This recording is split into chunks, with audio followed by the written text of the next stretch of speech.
Hello, everyone, and welcome to your daily Detroit, sharing what to know and where to go in Southeast Michigan. I am Jer Stays, coming to you from the beautiful studio at Tech Town in beautiful Detroit, Michigan, the Paris of the Midwest.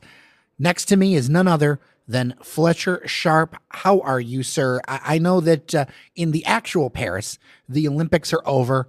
How are you feeling about it? The basketball games were exciting. What I like about the Olympics and things of that nature, is especially in sports like basketball and other things of that nature, is like you're watching a player you might not necessarily like, or it's like LeBron James. I hate watching him in the NBA, whatever. It's not. And then you get to watch him for Team USA and you're like, this is what it's like to root for him. Those little Euro steps and spin moves, like all these people who did not like Stephen Curry from just stuff he'd do with the Warriors, or like, this is what it's like to watch him shoot from 35 feet and cheer. I mean, he's amazing. I'm sorry, but watching the two of them together, it was electric. He just owned that. It was beautiful. The French broadcast of his shots were like I love listening to other people's languages because you get to hear different contexts. And like when he hit his first 3-pointer, they were speaking in French, but the translation was like the French trying to keep it close, but there's this demon named Curry is hurting us. And I was like, wow.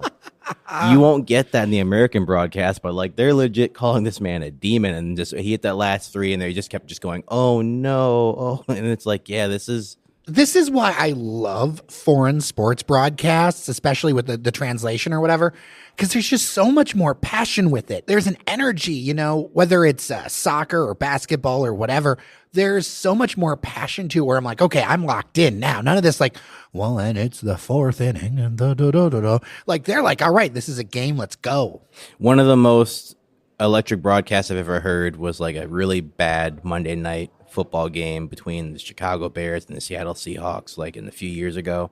But I was in Southwest Detroit and it was on in Spanish, and like it was like 5-3, but they were like super hype. It's like mira, and I was like, oh my god, like yeah, 3-yard loss, but he got really excited about that. Like I need to be keying in, man. What's happening? And it's like I don't care about either of these teams, but like as you said, you change the broadcast, you change the context or whatever, and like it might seem like the U.S. is up by 12, but you listen to that in Lithuanian and like you hear like all the Lithuanians love basketball. You hear all the veins in their voice as like they're screaming about like a simple inbound pass or like a simple watching soccer highlights in like Arabic is like insane. Like it's too much energy for no reason, and I love it so much.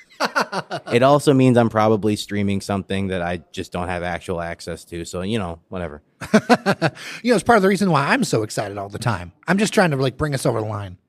It may be annoying at times. I understand. All right, let's get into some news. It is not great. Stellantis is laying off up to 2,450 workers at their Warren truck plant starting October 8th. This is going to reduce shifts from 2 to 1. The move is part of a cost-cutting effort amid sluggish sales and a lot of inefficiencies. Some workers may be reassigned or permanently let go with a year of unemployment benefits offered. That's because the Ram 1500 Classic is being discontinued. There is not a named replacement vehicle for the line. The final number of layoffs may be fewer than nearly 2,500, but without a replacement vehicle, that number, well, it's going to end up being a little bit higher than otherwise. Employees with seniority will be able to move to the shift at their spots. People with less seniority are probably going to get laid off. Fletcher, in my mind, after talking to a few people on background, there's some common themes with this. Stellantis has a ton of brands worldwide, maybe too many brands. They have not been investing in R&D the same as some other companies have. They're way behind in powertrain changes. And frankly, a lot of what they're offering is pretty stale, or it doesn't match the price performance. And I really worry because Stellantis does have a large employment base here, even though, as Devin and I have talked about, maybe it's really the Detroit 2 at this point. It hurts to see these many layoffs. And I also do wonder, kind of like outside of Jeep, and Jeep's had issues too. I mean, look, in the second quarter, Jeep sales were down 19% over year. Ram down 26%, Chrysler down nearly 20%, and Dodge 7%. It kind of hits all across the board, Fletcher. Man, first a Dodge Charger and now like the Ram 1500 Classic. Like, what are these people who come home from the Army what car are they gonna buy? Like, these are like their staple cars, and they're just taking them away. But no, like up close to 2,500 people being laid off that's not great. And seeing it be a trend like this is a little bit scary. And I guess I would probably maybe, I won't say all the way agree, but maybe tend to lean towards your thing instead of it being the big three, the big two, because these are not great numbers. It's bad to hear them. It's even worse to read them because you get to see the gravity of these are not good. Well, Stellantis has not invested as much in R&D as other brands have. And I feel like they've been kind of listless at the top. It's been a real issue. I mean, obviously, they still move a lot of cars. One little fact I didn't know, that the total sales of the Fiat brand are like in the hundreds. Like hundreds of vehicles, not thousands. It's a super tiny presence in the United States now. I mean, you don't really see many Fiats. If you do, you see that little like small Scorpion car, and I think I really only see that for novelty. But like, I haven't seen many Fiats on the road. I kind of, even though I know people were kind of helping blow up a little bit, it still felt like kind of like a luxury. Like you see one every 1,000 cars type of thing, as opposed to like one every 100. Well, now even Democrats have concerns about ending the tipped minimum wage in Michigan. We talked about this topic before on the show, but there is an update. To recap, a Michigan Supreme Court ruling said that a ballot initiative from 2018 needs to stand mostly as it is, meaning the tipped minimum wage in Michigan eventually gets eliminated, and there's just one higher minimum wage for the state. Now, the ruling wasn't about wages directly, but that the legislature can't adopt, then immediately amend something passed by the people. Back in 2018, the state legislature adopted a new law, but with immediate changes. It kind of took the teeth out of it. Regardless of what you think about if it's the right thing to do, it is clear to all that there will be impacts. And it is interesting that Democrats are starting to backpedal. Specifically in the Detroit News, there was a report quoting State Senator Kevin Hertel of St. Clair Shores, saying, quote, "The economy has changed quite a bit since this occurred. It was about 6 years ago, and businesses in Michigan are suffering from a lot of different pressures. We need to make sure we take that into account and work with all sides to do what's best," unquote. Reports also say the compromise on the table is to adopt higher minimum wage standards now, but then keep the tipped minimum wage in some form. The window is short on this for any action this year, as there is very little time left in the state legislative session. What say you, Fletcher Sharpe? $15 is not enough. I mean, I know that's not the main point, but even seeing that they're like $15 that's not enough. At the rate that's the cost of stuff is going up and the cost of living is going up, you can't do that and expect it to not, still cripple people. That's really my only point. That's really my only point. It's just, I can't get over the $15. So you are not a fan of the tipped minimum wage? No, I mean, I understand like financially and fiscally how that makes sense, where it's like, hey, we're going to pay you this and then you'll make this money off of the fact people are going to give you something. Why don't you just pay them the actual wage? Most of the times it's actually something that can be done, and you take for granted that like people will not be awful people and have like $900 meals and give you like $2. So I talked to a service worker on background, a former service worker who had done the math of their old career when they were taking tips. And, they would have coworkers who would say they would make all this money and do all this stuff. And a lot of workers don't realize that the slow times don't make up for the busy times, and that you end up ahead if you're making a flat wage with maybe a little bit of tip on top of that versus being all tips. I know there are workers out there who say, hey, I want to be super focused on tips and knock it out of the box. But, rain or weather or an event not going the same way can actually blow up your budget for the week. And it's not a sustainable way to go. They were always chasing bills. It's one of the reasons why they are no longer in the service industry. I mean, heck, even through doing some work with dog walking and such, I used to work off of the company WAG. And it's like, well, we take 40%, but you make up stuff in tips. And some days you give a B plus, A minus performance, and they're like, hey, here's a big tip for this. Some days you give an A plus performance, and they're like, that's cool. And they walk away, and it's like, well, the 40% they got taken out of whatever, I didn't get that tipped back. And I've done like great for a week or 2 weeks. I've gotten tipped maybe an additional $5. Like, it's like at some point it's like, look, like no matter what you can do, it's really how that person feels about it. And there are some people you can do so many great things for where they're like, I'm just not going to tip you.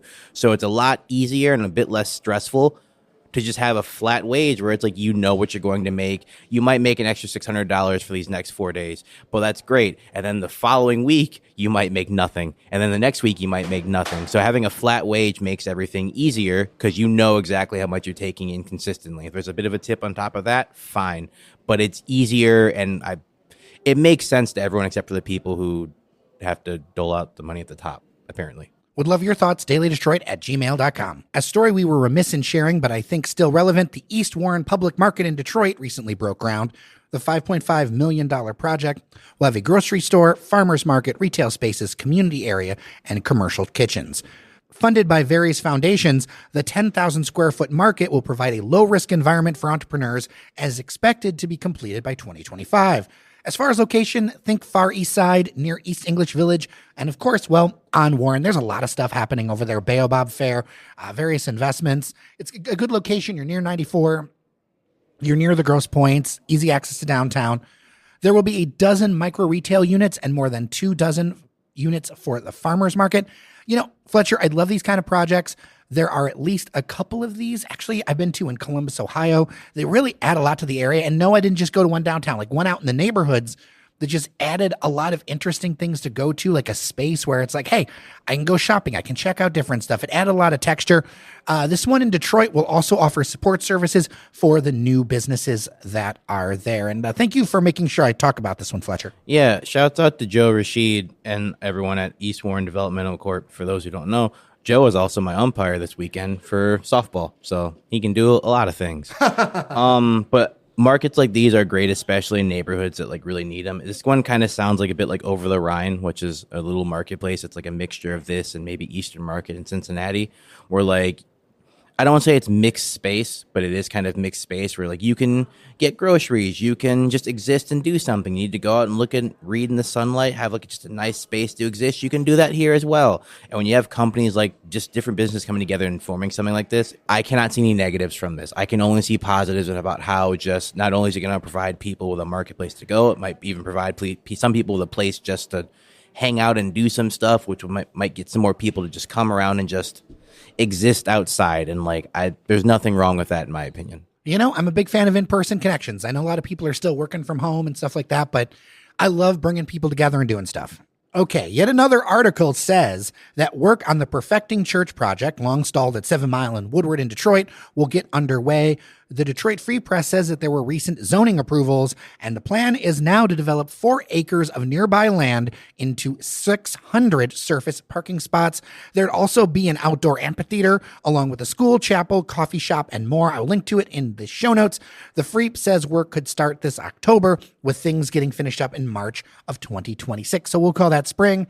To be honest, Fletcher, I am still skeptical. You know, if the city was not putting pressure about this land, because it is a very large parcel of land, it is in a very visible spot. I know the mayor has a very high priority on pieces of land that are connected and able to be developed. And so I don't think without pressure, this project's been going on for so many years and nothing happening. Call me skeptical, Fletcher Sharpe. This church started when I was in 7th grade in the academy at U of D.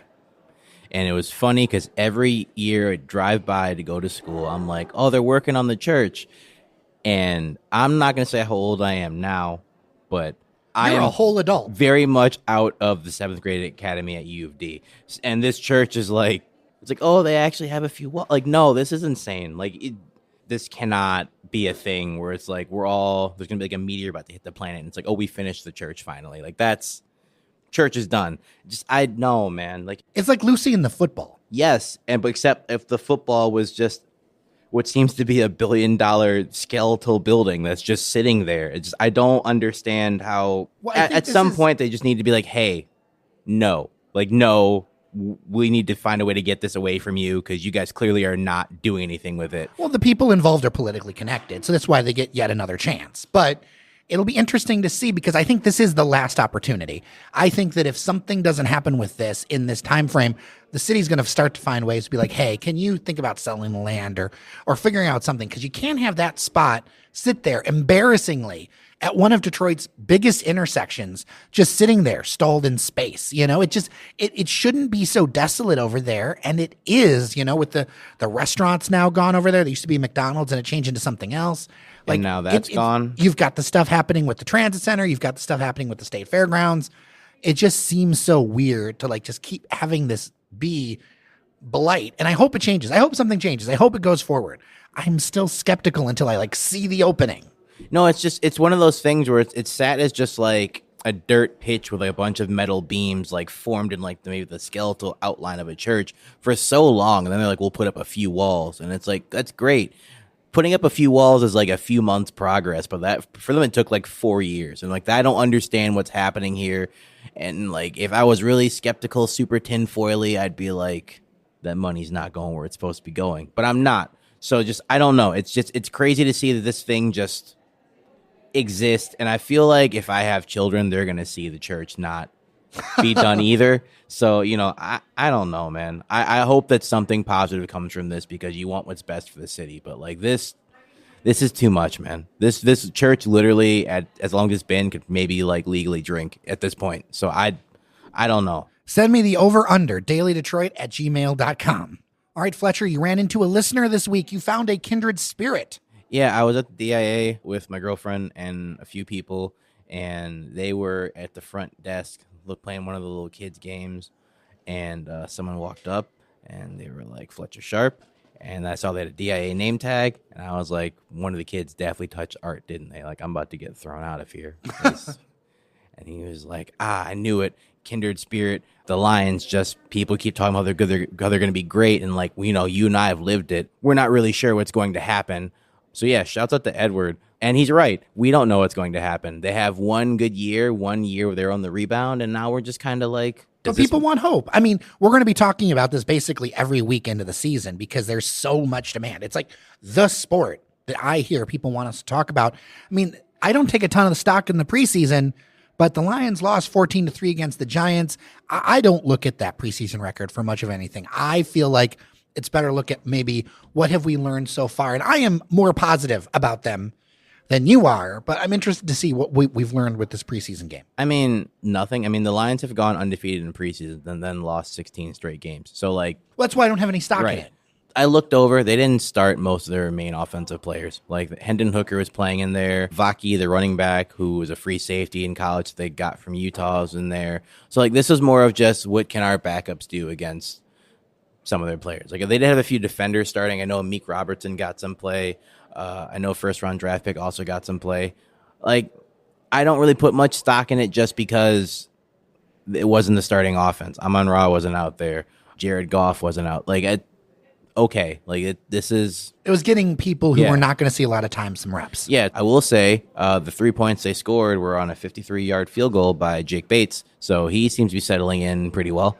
It's preseason. Like, if the starters go out there and like lay an egg, I'd be more worried. Like, okay, this is a bit of a start to it. But like, if the backups have it happen, like, there's a reason why you're not starting, and that makes total sense. And that's okay. They just need to see what their filler is against other teams' players and see if they have the right backups.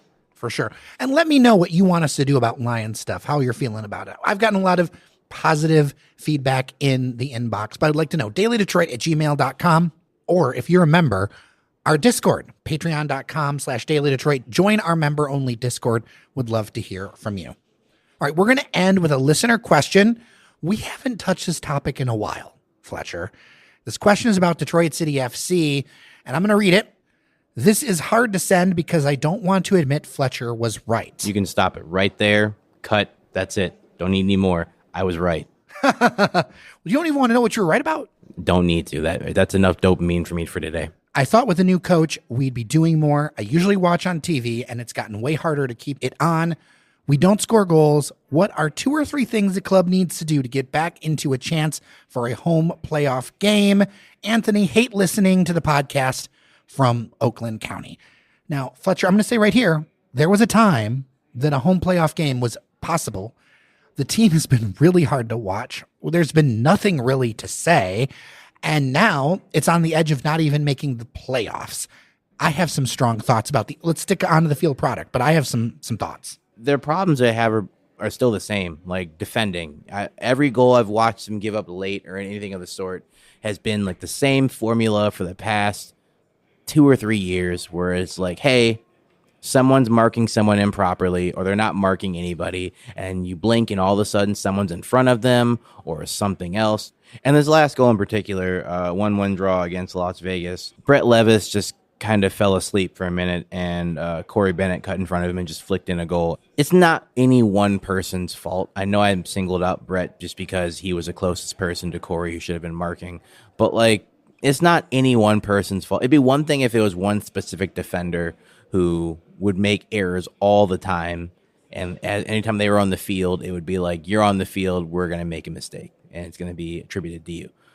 But it's shown to be like a team thing where it's like, it could be Brett, it could be Steve, it could be Devin, it could be Michael Bryant, it could be Reese, it could be Villanueva, it could be Shelt. Whoever it is, it's like whoever's on the backside is like watching the ball, not watching the person in a different color jersey run directly in front of them. And it's like, oh no. And they realize it as the person striking the ball home. The lack of goals is mind numbing.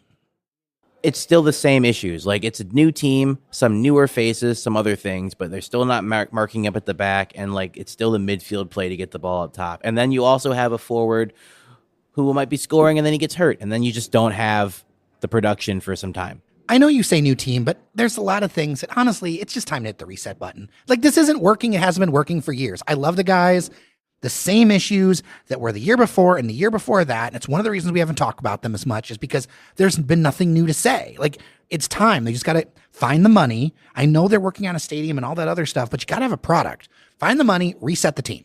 Yeah, like you said, that requires money, and I don't know if they've found that yet. Like, I mean, but they can find the money for a stadium. I mean, USL rosters are not that expensive. I mean, they aren't, but good ones are. Like, they are not that expensive. And I will say this. A mid-table roster isn't that expensive. No, it's not. I mean, well, they're showing that with... Well, they're not even mid-table anymore. With the roster they have. Also, a little bit about tradition, where like places like Louisville and Tampa Bay and New Mexico to a degree and San Antonio can get players, one, on like massive big deals because they have been playing well enough for history to get money. But two, they can get players to take smaller contracts to come there because they know that they're going to be used properly. They know they're going to be used in a way that's going to make them the most effective. And, you know, they're gonna win. Some players come to Detroit, to Hamtramck to play, and like the way they've been used in the past is not how they're used on this team. And like, it makes people not really want to stay because their role is not what they've been accustomed to. To your point, I will say this, and I don't mean this in like a slightful way, but like just a purely honest way. I already know that people are not going to like what I'm going to say, but it's whatever. It's kind of jarring when other teams cut players and get rid of players or do whatever, and Detroit's like, we want this guy, we want this guy, we want this guy. But like, when your players leave your team, no one picks them up, or like they're gone. Like, their career is over. Like, Hopino went back to Hartford, and then next time you see him, he's playing for a non-league team in the U.S. Open Cup. Skage went there and just is gone. Pato went to Las Vegas, had one good year, and now I think he's a division below. It's like when Las Vegas were taking players, it's like they had nobody. They were being run so terribly. They needed help, and now Jose Batista took over, and like now they're a playoff team. So it's one of those things where it's when your players are leaving you and not going on to equal or like somewhat like clubs, it means what you have there isn't necessarily the best. And like you said, a reset would be great. It's just resets cost money because you have to bring in totally new faces and clean out everything. When you don't really have the money to build that roster out from the beginning, I don't know where you go from there. It's just really hard, and I've heard it from listeners. People are just frustrated. It's like, okay, we're going to talk about it's great to have a new home and all that other stuff, but if you want to grow the club, you got to get some W's, man. You can afford to be mediocre when you are a top division team. But if you are second or third or whatever division you are that's not the top one, you have to be good all the time. Like the Detroit Vipers got talked about a lot because they were good. And when they stopped being good, it kind of fell into like a novelty, like that's a really cool jersey, and now they don't exist anymore. I'm sure people, you know, have been, I mean, as you see comments on Facebook posts and Twitter pages, people are like, we're not scoring. What's even the most vigilant fan is like, we're not scoring. We're not doing whatever. You have Detroit City fans on Reddit and on the USL Championship's own pages being like, we can't score, what's going on? And like people are bantering them. They're not even accepting it because they're so distraught. Like, so I think they've realized we got to do something to change this. We got to figure something out because, yeah, even by their own admission, like if they don't hold on here, it might be real hard going forward. All right, I'm going to leave it there. Thank you, Fletcher Sharpe. I appreciate you. Thank you to our members on Patreon, patreon.com/dailydetroit. You are the best. Working on some new swag as well. We've, of course, got our rocks glasses and working on getting coffee mugs in the future. You can also join our member-only Discord where you can chat with us whenever. With that, I am Jer Stays. Thank you so much for listening to your Daily Detroit. Remember that you are somebody, and we'll talk tomorrow.